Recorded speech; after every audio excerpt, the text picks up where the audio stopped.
Wag! Old Big Mek here. This is The Red Ones Go Faster. Yesterday we talked about being brutal but cunning. Today we're talking about being cunning but brutal.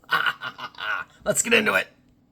So this video is actually one of our most requested ones for all of Worktober, and that is combat patrol tactics. All right, so for those of you that are unfamiliar, just starting out with Warhammer 40,000, there is a new concept. I believe it started at 9th edition, but it has really been solidified here in 10th, called Combat Patrol. And Combat Patrol is the new starter sets that replaced the start collecting boxes that we had for 7th and 8th edition. And the Combat Patrols are not just a starter set, they are a standalone army for a pared down rules version of Warhammer 40k called Combat Patrol.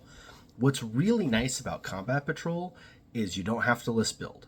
The data sheets that are for the Combat Patrols are completely different than the data sheets in the regular army. Not like completely different, like, you're not going to learn anything. No, they're kind of like a pared down version, and it's a way to help you learn the game. The same thing with the game itself. There's only 6 different missions. A whole lot of the secondary rules and like really crazy edge case stuff is gone, and it's all about like getting the models on the tabletop, getting a mission, and getting that progression, right? Learning how to do command phase, movement phase, shooting phase, assault phase, right? That's what it's all about. And Combat Patrol has proved to be really popular because, again, you buy one box and you're done, and every single box fights against each other, and they've been able to kind of pair them up and make them pretty evenly matched when it comes down to it. Now, Combat Patrol is excellent for the Orks because we have one of, if not the strongest Combat Patrol boxes, and I will explain in full detail in this video on why. So let's turn around, talk some more.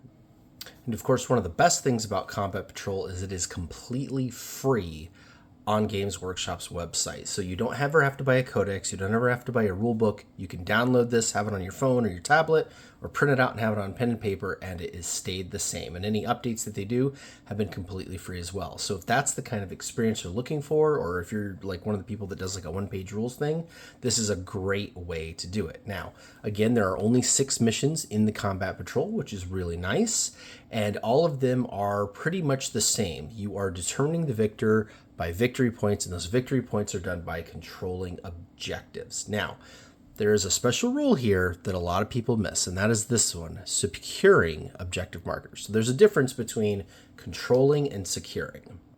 So controlling an objective marker is pretty straightforward, right? You have your unit of guys, they're within the range, you've got more objective control than the opponent does, you control the objective, you get the points on your command phase, right? Securing an objective is otherwise known as a sticky objective. So that's once you've secured it, you can walk away. You don't need to have anybody within range anymore, and it stays yours. This is especially important for home field objectives, the ones that like your army starts at when you start the battle. The only forces in all of Combat Patrol that can do sticky objectives, secured objectives, are battle line. That's really important. For example, here are the data sheets for the new Space Marine Combat Patrol, which is probably going to be the most popular. Terminators are not battle line. Neither are Infernus squads. Neither is the Librarian. Neither is the Captain. There is not one single Space Marine unit that can actually secure an objective. What that means is for the Space Marine player to win on victory points, they're going to have to spread those 4 units out and put one on each objective and then stay there. They can't move off of them. It also means they only have 4 units. The Orks have more than that. We get 2 units of boys that are both battle lines. That's 2 units that can do the secured objective thing. We also have the Def Coptas, the Def Dread, and the War Boss. So we're one of the few Combat Patrols that have 5 units. We're definitely one of the few that have 2 battle line. And most importantly, we're also one of the few to have big weapons. Take, for example, here the Black Templars Combat Patrol. Now, they do have an Impulsor, and you can see it has one multi-melted that is Strength 9 that has all of 2 attacks. The Intercessor Squad has nothing over Strength 4. The Primaris Crusader Squad has nothing over Strength 5. And the Marshal is only Strength 8 on a Plasma Pistol with 1 shot. That's it. That's the whole Combat Patrol. So what does that mean? Well, it means they realistically only have one ranged thing that can hurt your things that are tough. For example, our Def Dread is toughness 9, which is the highest toughness in combat patrol. However, our little Def Copters here are also hard to hit. And it's not so much their toughness, which is down to 6, but they have that toughness 6 along with a 4-up save or a 6-up invul. Same story on the War Boss in Mega Armor. So he's got a 2-up save with a 5+ invul and his toughness 6, along with 7 wounds. So it makes our guys really hard to get rid of. Our regular boys are super tough too, especially in combat patrol.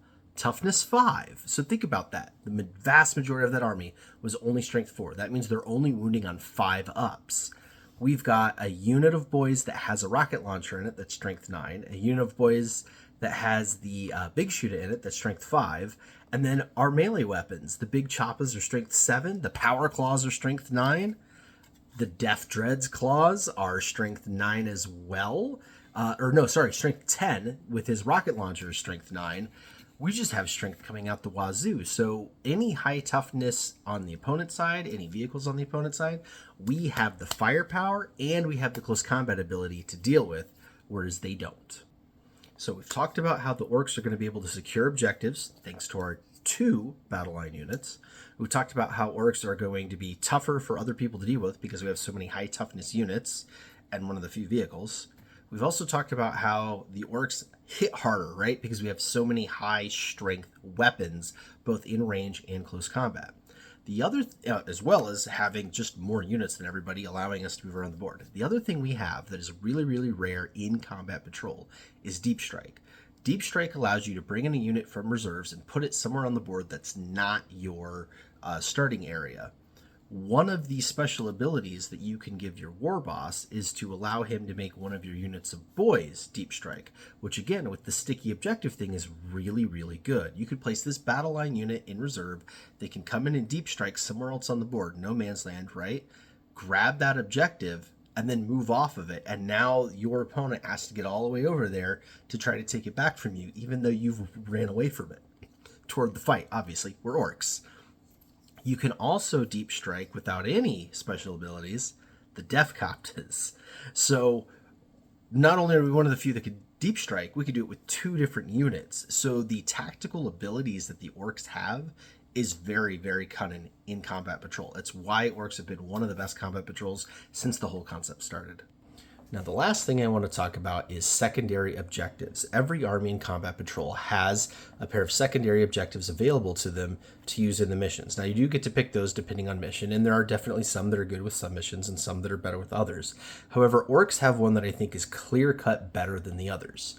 So the first one is Stomp 'em, and it's basically you pick one enemy unit, and if you destroy them in a melee attack, you get 3 VP. Kind of easy if you've got someone to pick on, like say a guardsman unit that's got a couple of guys left and you're smacking them down with a War Boss, but not necessarily guaranteed, and frankly 3 VP isn't that great. However, the optional secondary one is the proper Luton, and that's for every objective marker you control that is not within your deployment zone. And remember, we have our Deep Strikers, they can go get those. You can loot it. So you loot it if they're not within engagement range of 1 or more enemy units. So again, you're kind of out in no man's land, there's nobody else nearby. You roll a d6. On a 2 to 4, you get that 3 VP, right? Which is the same VP you get through this. On a 5 up, you get 5 victory points. Now, that is really, really, really good. Also notice that this is for each objective marker you control. So you can do this more than once on your turn, versus this is only a single target. So this is a maximum of 3 VP per round. This one is 5 VP on every objective that you can control. And remember, we've got 5 units. We can control 5 of them. Now, obviously, you're not going to control 5 objectives. I don't even think all the missions have that many objectives. Most of them are 4. But still, the idea that, you've got your home objective, and you should be out of engagement range, and then you can go out to no man's land, because also we've got fast units, right? That's something else we didn't even talk about. Some of the like, look at the Thousand Suns, and they're just all on foot slogging it down. Same with Deathwatch. They don't even have a vehicle, right? You've got no way of getting across the board. We do, right? So the orcs get across the board, they grab that objective. Every turn, those objectives, and remember, sticky objective 2, right? You can be scoring on that secondary. So that allows the orcs to score a lot more victory points than the other armies. Like, gives you that ability. So that's been our Kunnin but brutal dive into tactics for the orcs for combat patrol in Warhammer 40k 10th edition. If you've got any questions, comments, specific scenarios for combat patrols, let me know down in the comments below. We're happy to talk about them. Anything else that you've got that's a great tip you want to share with the class, throw it down there. We'd love to have it.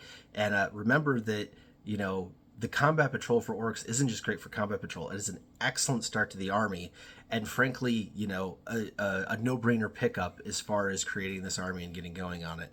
And you could really go out there and have a lot of fun. And of course, the great thing is you can go back and play combat patrol anytime. You can go add 1,000 units to your army and have things like stompas, right? But it's not like you ever get rid of your base units, So as long as you keep 2 units of boys, your Death Copters, your War Boss of Big Armor, and 1 Death Dread around, you're going to be good to go. And of course, we're going to keep all that around. So go out there, have a lot of fun, go crump some gits. And until next time, log on!